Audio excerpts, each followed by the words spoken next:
नमस्कार. भगवद्गीता भावार्थ या मालिकेमध्ये आपले स्वागत आहे.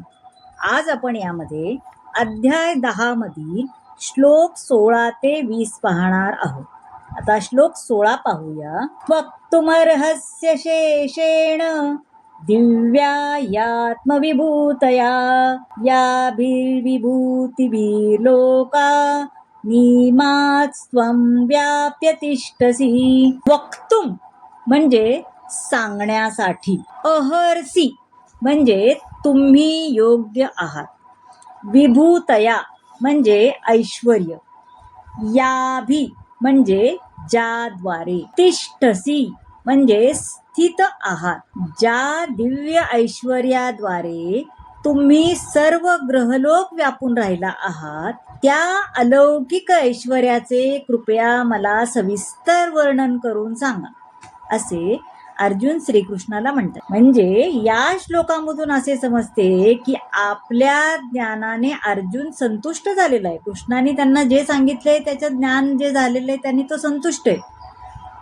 कृष्ण कृपेने अर्जुनाकडे प्रत्यक्ष अनुभव, बुद्धी, ज्ञान या साधनांद्वारे इतर मनुष्यांना जे काही प्राप्त होऊ शकते ते सर्व काही होते आणि त्याने कृष्णांना पुरुषोत्तम भगवान म्हणून जाणले. तरीही त्याने श्रीकृष्णांना त्यांच्या सर्वव्यापी स्वरूपाचे वर्णन करण्याची विनंती केली आहे. सामान्य लोक परमसत्याचे सर्वव्यापी रूप जाणण्यास उत्सुक असतात.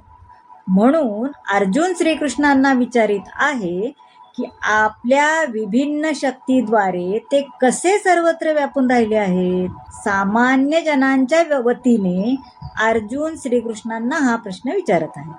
आता श्लोक 17 पाहूया. कथम विद्यामहं योगी त्वां सदा परिचिंतयन् केषु केषु च भावेषु चिंत्योसी भगवन् मया.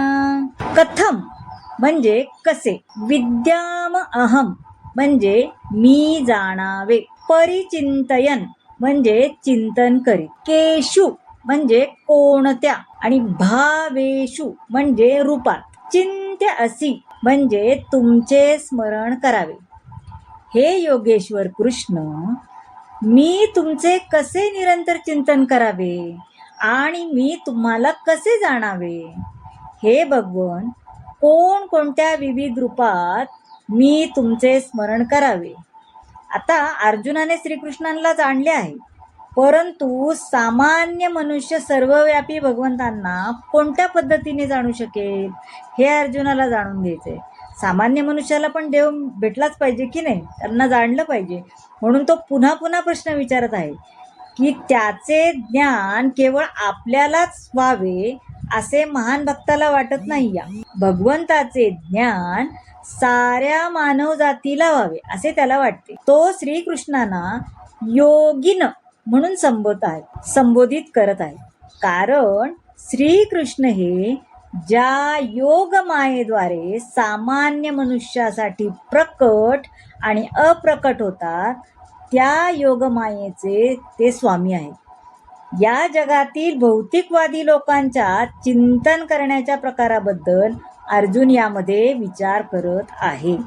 आता श्लोक 18 पाहूया. विस्तरेणात्मनो योगम विभूतिंच जनार्दना भूय कथय तृप्तिर्हि शृण्वतो नास्ति मे मृतम. विस्तरेण म्हणजे विस्ताराने. हे जनार्दन, कृपया आपल्या योग शक्तीचे आणि ऐश्वर्याचे विस्ताराने मला वर्णन करून तुम्ही सांगा. तुमच्याबद्दल श्रवण करून मी कधीच तृप्त होत नाही, कारण मी जितके अधिक श्रवण करतो तितके अधिक मला तुमच्या अमृतमयी संभाषणाचे रसास्वादन करण्याची इच्छा होते.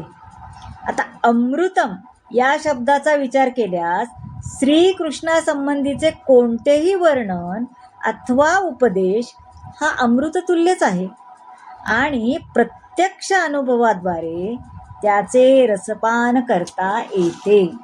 आता श्लोक 19 पाहूया. श्री भगवान वाच हन्त ते कथयिष्यामि दिव्यायात्मविभूतया प्राधान्यता कुरु श्रेष्ठ नास्तन्त्यो विस्तरस्य मे. हंत म्हणजे होय, कथयिष्यामी म्हणजे मी सांगेन. श्री भगवान म्हणाले, ठीक आहे, मी तुला माझ्या विलोभनीय अभिव्यक्तींबद्दल सांगेन, परंतु ज्या प्रमुख अभिव्यक्ती आहेत त्यांचेच मी कथन करेन. कारण हे अर्जुना, माझे ऐश्वर अनंत आहे. आता श्रीकृष्णाचा महिमा आणि त्याचे ऐश्वर याचे आकलन होणे शक्य नाही, हो की नाही. जीवाची इंद्रिये ही अपूर्ण आहेत आणि म्हणून जीव हे श्रीकृष्णांना समग्र रूपाने समजू शकत नाही. श्रीकृष्ण जाणतात की जीव आपल्या ऐश्वर्याची पूर्ण माहिती जाणू शकत नाही, म्हणून ते आपल्या निरनिराळ्या शक्तींच्या केवळ प्रमुख अभिव्यक्तींचे वर्णन करण्याचे मान्य करतात. प्राधान्यता हा शब्द महत्त्वपूर्ण सांगितलाय, कारण भगवंताच्या विभूती अनंत असल्यामुळे प्रमुख विभूतींपैकी केवळ थोड्यात जाणू शकतो. सर्व जाणणे शक्य नाही ना. आध्यात्मिक तसेच भौतिक अशा दोन्ही जगतात भगवंताच्या शक्ती विविध अभिव्यक्तीच्या रूपाने विखुरलेल्या आहेत. साधारण मनुष्य कोणत्या विभूतींचा प्रत्यक्ष अनुभव घेऊ शकतो याचे वर्णन श्रीकृष्ण करत आहे. आता श्लोक 20 पाहूया. अहमात्मा गुडाकेश सर्वभूताशय स्थिताः अहमादिश्च मध्यम च भूतानामंत एव च. गुडाकेश म्हणजे हे अर्जुना, आशय स्थित म्हणजे हृदयामध्ये स्थित असणारा.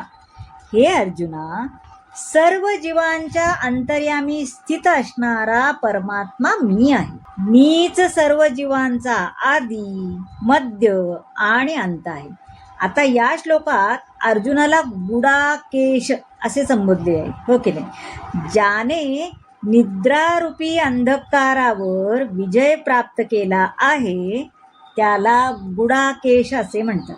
कारण अर्जुन हा अंधकाराच्या अतीत असल्यामुळे भगवंत त्याला आपल्या विविध ऐश्वर्याचे वर्णन करण्याचे मान्य करतात. सर्वप्रथम ते सांगतात की हे अर्जुना, मी आपल्या प्राथमिक विस्तारित रूपांमध्ये संपूर्ण सृष्टीच्या अंतरी असणारा आत्मा आहे. सृष्टीच्या उत्पत्तीपूर्वी ते पुरुष अवतार धारण करतात आणि त्या पुरुष अवतारापासून सर्वांचा उद्गम होतो, म्हणून ते महत तत्वाचा आत्मा आहे. वस्तुतः महाविष्णू हे महत तत्वात अर्थात भौतिक शक्तीमध्ये प्रवेश करतात, म्हणून ते आत्मा आहे. जेव्हा महाविष्णू सृष्ट ब्रह्मांडामध्ये प्रवेश करतात तेव्हा ते पुन्हा प्रत्येक जीवामध्ये स्वतःला परमात्मा रूपामध्ये प्रकट करतात. आपल्याला अनुभव आहे की जीव शरीरामध्ये आध्यात्मिक स्फुल्लिंग उपस्थित असल्यामुळे ते सजीव राहते आणि त्याच्या उपस्थितीविना शरीराचा विकासही शक्य नाही. त्याचप्रमाणे भौतिक सृष्टीमध्ये जोपर्यंत परमात्मा श्रीकृष्ण प्रवेश करीत नाहीत तोपर्यंत भौतिक सृष्टी विकसित होऊ शकत नाही. खरं तर भगवंत परमात्मा रूपाने सर्व ब्रह्मांडामध्ये उपस्थित आहे, म्हणून भगवंत हेच या सृष्टीचे आदी, मध्य आणि अंत आहेत असे म्हटले जाते. तर मंडळी, कसा वाटला आजचा भाग नक्की सांगा. आवडला असेल तर लाईक करा, शेअर करा, सबस्क्राईब करा आणि हो, कमेंट जरूर करा. धन्यवाद.